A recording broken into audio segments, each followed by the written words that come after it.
Hello and welcome to another edition of Motor Cars Enthusiasts. Right off the bat on today's show, stop me if you've heard this before, but Aston Martin is hooking up with another Formula One team. Now, we've talked about it in the past how Aston's building this super cool hypercar with the folks over at Red Bull Racing. But they also were hooked up with another group to build an all-electric version of the Rapide. Well, that folks were Le Echo, and they're in a little bit of a financial crisis. So Aston Martin reached out to another Formula One team, that being Williams F1, well, actually a subsidiary of them, called Williams Advanced Engineering, and the two of them are working on a production version of the Rapide E that they say are going to be in dealer showrooms in not too very much time, so we'll definitely keep you in tune if we hear any more about this situation. Another interesting automobile that hit the old interwebs hard over the past couple of days is the brand new 2018 Challenger SRT Hellcat wide body. Basically, think of this as a demon that isn't so much of a one-trick pony and just going fast in a straight line. This vehicle can go around corners. Now, what they've done is all that tooling that they did for that wide body kit for the Demon is now put on a standard Hellcat Challenger.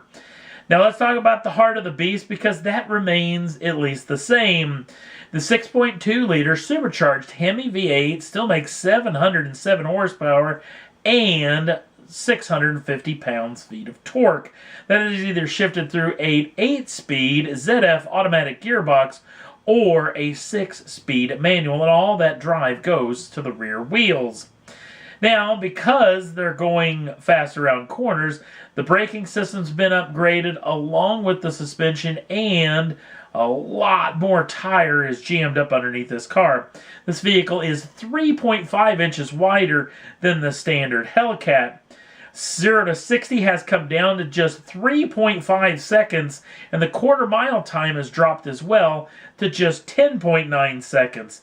And because of the increased width, this vehicle can go 0.04 quicker around the skid pad, that being in G forces, to almost a full G around the skid pad. Now, FCA is also claiming that this vehicle's 2 seconds quicker than the standard Hellcat around their closed circuit racetrack. And all of this goodness can be yours very soon at a dealership very near you for just $72,590 US. Now you have to kick in another $1,700 for the gas guzzler tax and another $1,100 for destination fee, and FCA is going to kick in a little kicker too with a one-day trip to a Bob Bondurant school where you're going to be able to learn to handle the Demon, or I shouldn't call it the Demon, but the Hellcat wide body on your own. So pretty neat piece of kit. I love that they've kind of come out with somewhat of a track day automobile. Hopefully they go a little bit more bonkers with the next version of this thing, because I'd really love to see them go head-to-head with the GT350 and the ZL1.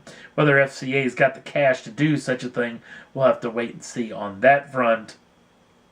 Another wide-body automobile that's going to be making its debut very, very soon comes from the folks over at Jaguar. In fact, the SVO group got a hold of this car, and this is the brand new Project 8. And this vehicle shares very little with the XE that it's actually the little or big brother of. Now let's get the heart of the beast out of the way because it comes with a 5-liter supercharged V8, but it makes now 592 horsepower and 516 pounds-feet of torque. That is shifted through an 8-speed ZF automatic gearbox that Jaguar says is the quickest shifting gearbox they've ever had in any one of their automobiles, and the vehicle is all-wheel drive. Now don't get freaked out about this all-wheel drive setup because Jaguar says it's highly configurable and can throw a lot of power to the rear wheels if you really want to get this car to over-rotate. Now the vehicle is 110 millimeters wider, and the SVO group has changed so much of this car that very little of it could go on the XE that it actually is based on. In fact, only the 4 doors and the roof can actually be replaced by XE parts. In fact, to fit this much wheel and tire, brake package, and the like, especially up front, they had to move the front headlights 14 millimeters further forward. Now, the interior of the vehicle can be as hardcore as non-hardcore as you like. In fact, you can get it full-blown race style without the rear seats, half roll cage out back, along with full racing seats and 5-point harnesses up front. Or you can go just as posh as you want with a full leather interior, sat-nav, and including a Wi-Fi hotspot option that can hold up to 8 mobile devices at once. And you can just trundle along in a relative comfort, except in an extreme hardcore version. In fact, if you've heard this vehicle yet, it beggars belief with the noise this thing makes. In fact, it's going to be pounding up the Goodwood Festival of Speed Hill at the Goodwood Manor in just a handful of hours' time. In fact, if you're anything like me, I'm going to be up real early in the morning. I think it starts at 2:30, 3:30 in the morning. Live feed on the old YouTubes, live from the Goodwood Manor. I cannot wait to see all the automobiles, especially this machine, come pounding up the hill. It's going to be a fun day indeed. Only 300 of these vehicles are going to be built. They're all going to be left-hand drive, and they haven't actually said where these cars are going to debut everywhere else as far as a dealership near you, nor have they announced pricing. We may know more in just a handful of days. Next up on the list, let's talk a little bit more about TV. Let's talk about Top Gear, because the brand new Top Gear America is coming to a TV screen near you. In fact, it debuts on BBC America July 30th, 2017 at 8 p.m. Eastern. The all-new group, including William Fichtner, longtime movie and television star, along with BBC guy, along with ex-Fifth Gear guy Tom Ford, and a guy I'm going to be watching drive his 11,000 horsepower nitromethane dragster live and in person in just, what, weeks and a half time. The Antron Brown, will make his debut on this program as well. It's going to be interesting to see the chemistry between these guys, along with this show as how good it's going to be. It's going to be really entertaining. I'm going to have a review of the first ever episode right after the first episode actually takes place. And obviously, I did forget about one person. That's going to be the Stig. He will be debuting on the BBC America program as well. So it's going to be interesting to see maybe just how good this show could be.